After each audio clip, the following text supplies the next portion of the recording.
her med en meditation eller en sansetræning, sanseøvelse ind i long tide. Breath of Life har mange sansninger med sig. Long tide er en af dem. Og jeg lukker øjnene. Du er velkommen til at gøre det samme. Jeg mærker allerede kraftfuldt feltet. Og du er så velkommen til at følge med på din egen måde med åbne øjne eller med lukkede øjne.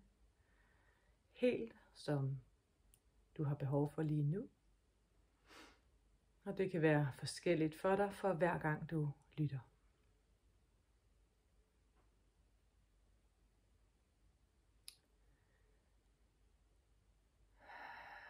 Allerførst vil jeg sætte ord på midtlinjestrukturen, som både er en fysisk linje, der følger rygsøjlen, knoglerne helt konkret i din krop. Og det er også en energetisk oplevelse, sansning.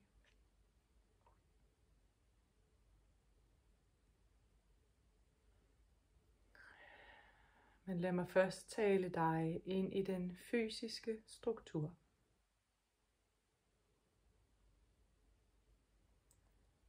Se om du kan tillade dig selv at mærke helt på knoglestruktur, dit kranie.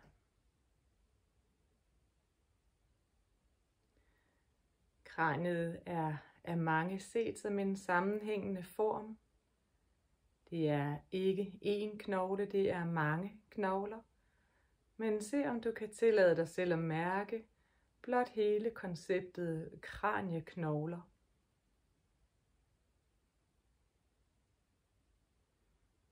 Og se om du kan tillade dig selv at fordybe dig ind i den fysiske oplevelse. Det kan være, at du ser et kranie for dit øje. Men det kan også være, at du rent faktisk kan trække din opmærksomhed ind og mærke kraniet. Dit kranie.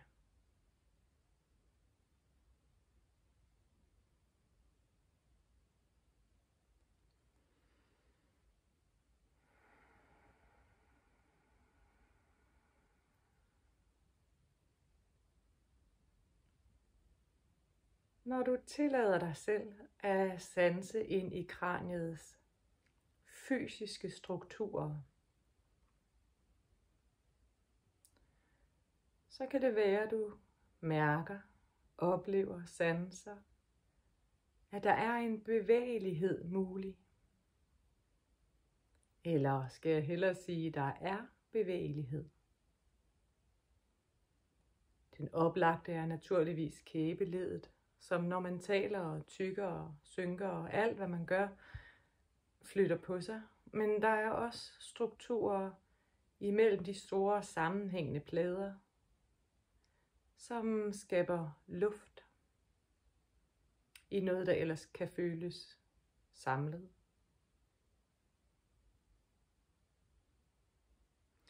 Og uden at vide mere, kan du bare lade dig synke ind i oplevelsen af at have et kranie, som har en iboende bevægelighed.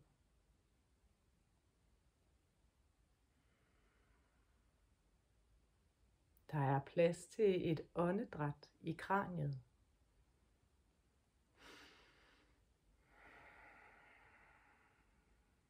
Inde i midten af kraniet er sommerfugle-lignende strukturer, som en stor sommerfugl i bunden af kraniestrukturen, der er sat sammen eller har forbindelse til de andre kranieknogler.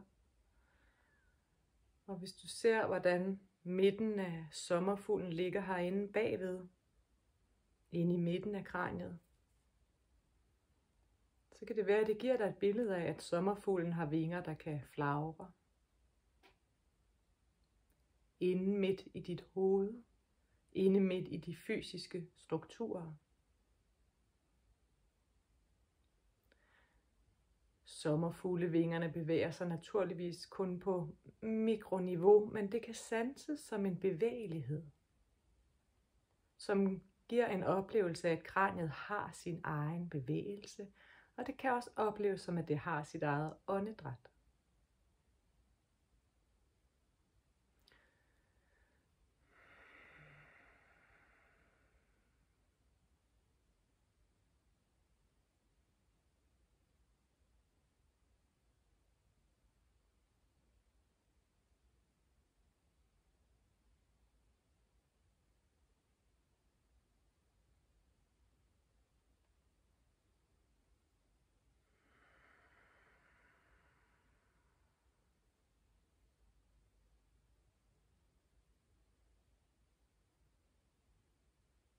Der er sammenhænge mellem denne oplevelse af et åndedræt eller bevægelighed, der har at gøre med, hvordan væsken i systemet, cerebrospinalvæsken, hjernevæsken, bevæger sig, pumpes rundt og fornyer sig og renses.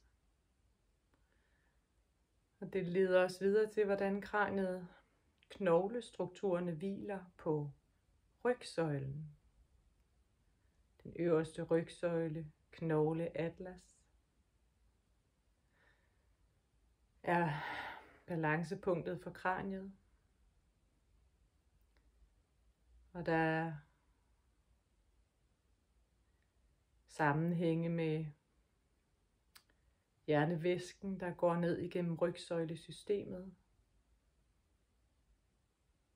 Som blot det at opdage den lethed, der er i, at knoglerne er bevægelige, knoglerne hviler på hinanden, og væskesystemet bliver pumpet rundt ved hjælp af kranieknoglernes bevægelse. Blandt andet.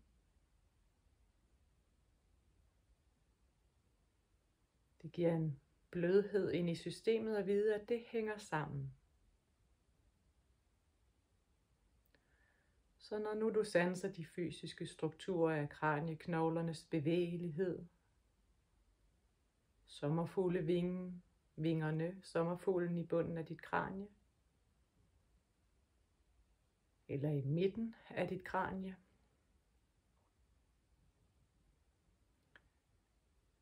og det balancepunkt, der ligger i, hvordan kraniet er placeret på atlas og på rygsøjlesystemet,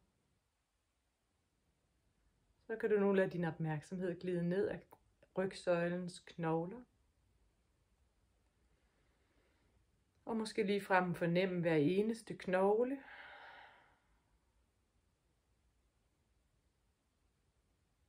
Hele vejen ned. I den øverste del af ryggen, mellem skulderbladene. Altså fra ned over nakken, ned mellem skulderbladene. Ned bag solar plexus. Ned mod rundingen i ryggen, lændeknoglerne. Og hele vejen ned til korsbenet. Og den aller sidste snut. Halebenet, den sidste knogle.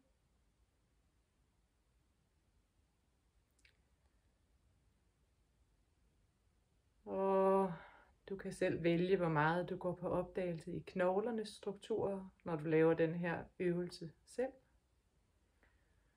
Lige nu fører jeg dig videre ind i, hvordan væsken løber i rygsøjlen.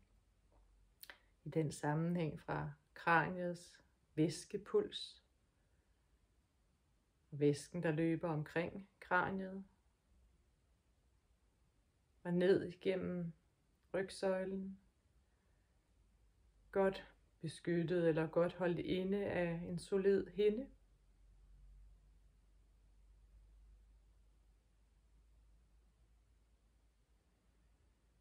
Det system er smukt og selvregulerende, selvrensende og selvskabende.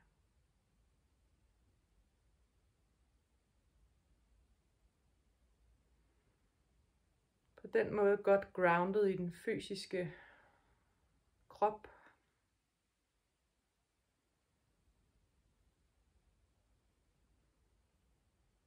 Jeg fører dig videre til den oplevelsen af den energetiske midtlinje, der følger med.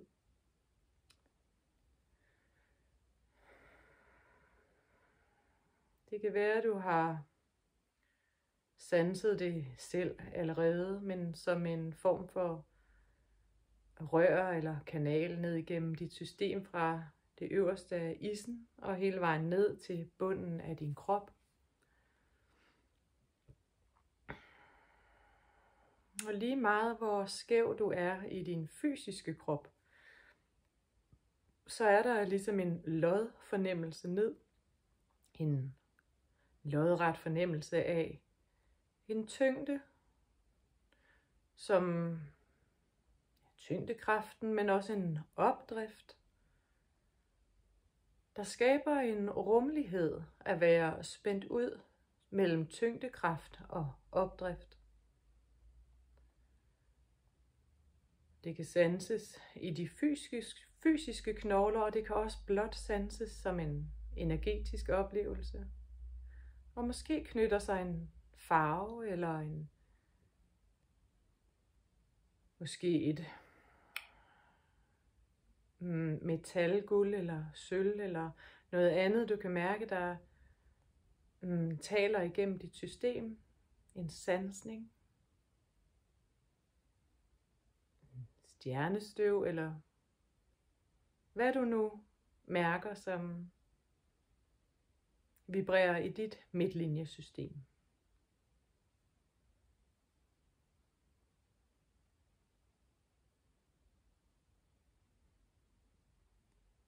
Og blot bevar din oplevelse af din midtlinje, både den fysiske, hvis det er det, du kan lide, eller den energetiske, hvis det er det, du har brug for.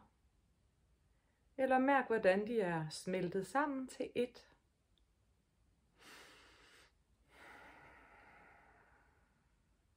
Og selvom den ene måske føles skæv, eller den anden, så er der altid en sammenhængskraft, og en tyngde, og en opdrift, og en bevægelighed i systemet, som har en smidig balance i sig selv, du altid kan mærke. Du behøver ikke at hænge fast i det, der kan føles skævt. Du kan blot vide, at det er helt.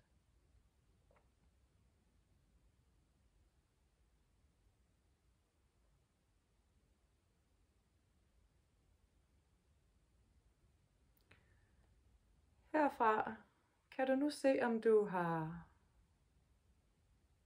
åbning til eller lyst til at sanse long tide,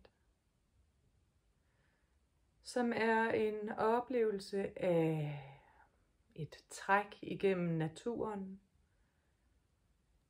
et træk igennem dit fysiske væv, hele vejen ude fra horisonten eller længere væk, ind igennem din midtlinjestruktur. Og hele vejen derimellem, altså fra din midtlinjestruktur og ud til horisonten og længere. Alt væv, alt naturskabt, det vil sige alting, er badet af dette træk. Men din midtlinje, din oplevelse, din bevidsthed er naturligvis centrum for din sansning af det.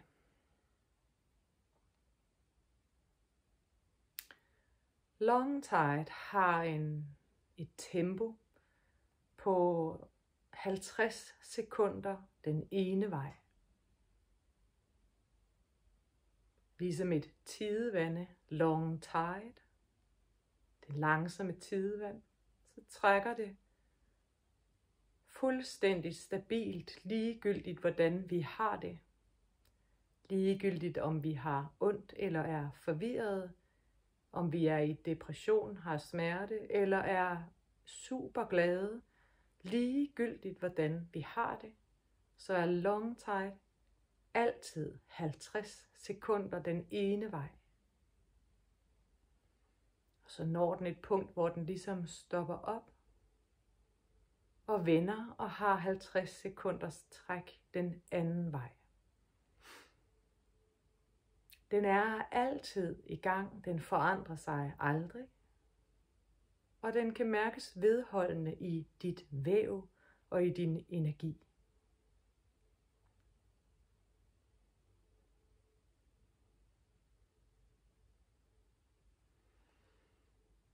For mig føles det som at stå i vandkanten med bare fødder og mærke bølgens træk op over fødderne. Først skyller det ind over, så trækker det ud igen. Når det er long tide, er det et langsomt træk på 50 sekunder den ene vej og 50 sekunder den anden vej, og det føles om hele mit system, men på en meget luftig måde. Det føles som luft i vand. Det føles lige så fast som vand, men lige så luftigt som luft. Det er jo nok i virkeligheden begge dele. Tyngdekraft og opdrift. Vand og luft.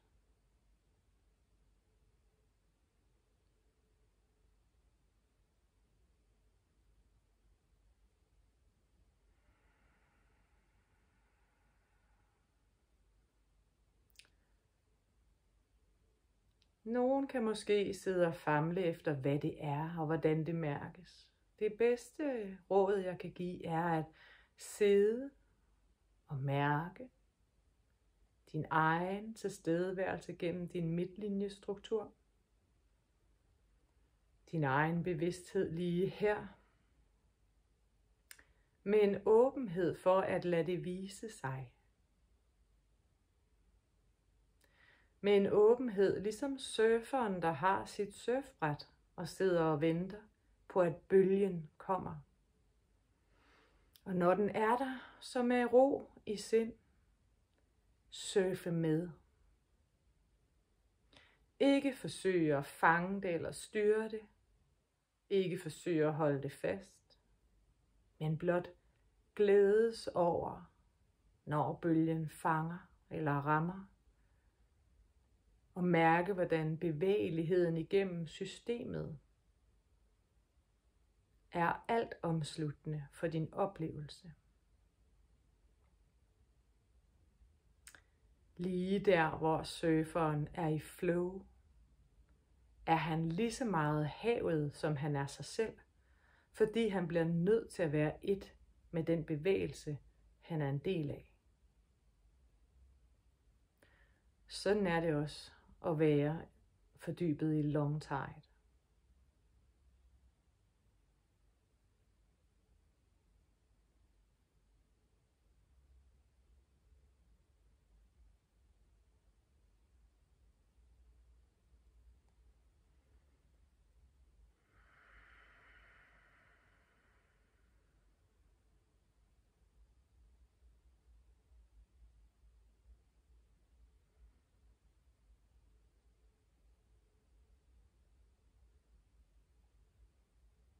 Så tillad dig selv at sidde. Og måske være betaget af, at du i din krop kan mærke dit nærvær så tydeligt. Din tilstedeværelse i krop, i bevidsthed, så tydeligt som dig.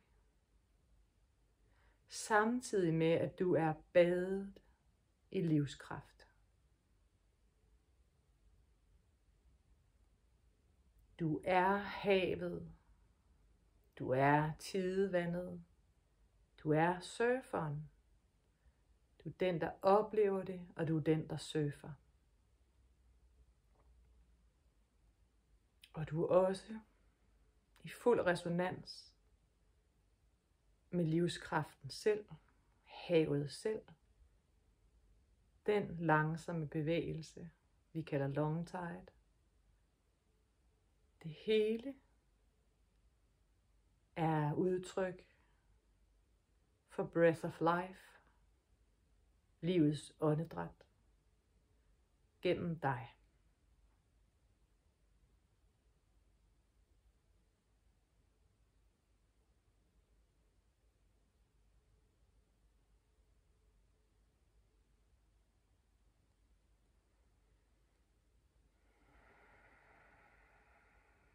Der er en dybt regulerende effekt, iboende kvalitet i denne kontakt, i denne fordybelse i bevidsthed.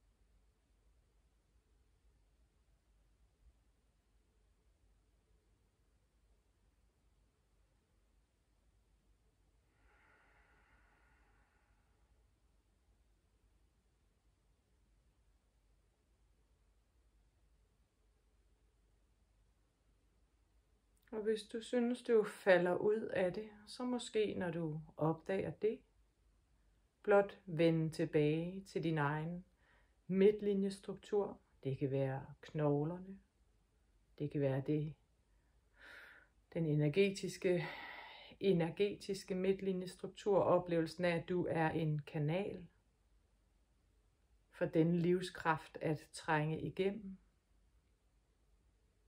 Og blot lad dig åbne for muligheden af at sanse long tide.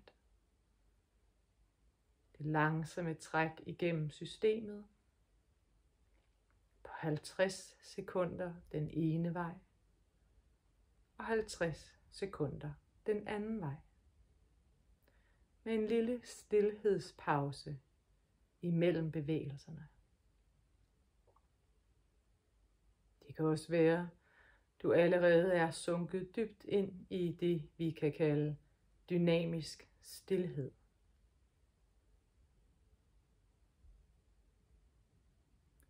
Den stilhed, der ligger før enhver bevægelse, eller den stilhed, der ligger i enhver bevægelse, i alting.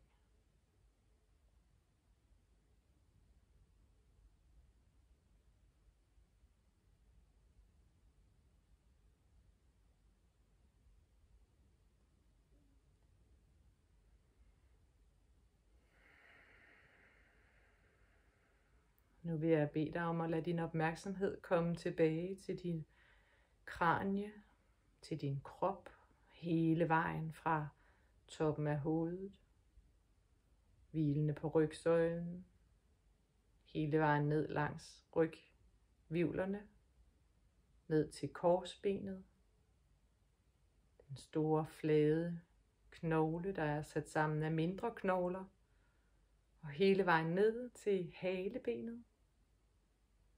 Og når du er klar, kan du åbne dine øjne, eller måske starte med at bevæge din krop lidt, så du vender dig til at være fysisk til stede.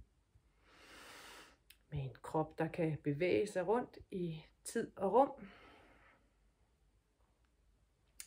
Men altid er du badet i long tide, og du er udtryk af breath of life, som har mange lag. Det her var blot nogle af dem. Rigtig god fornøjelse, og rigtig god dag til dig.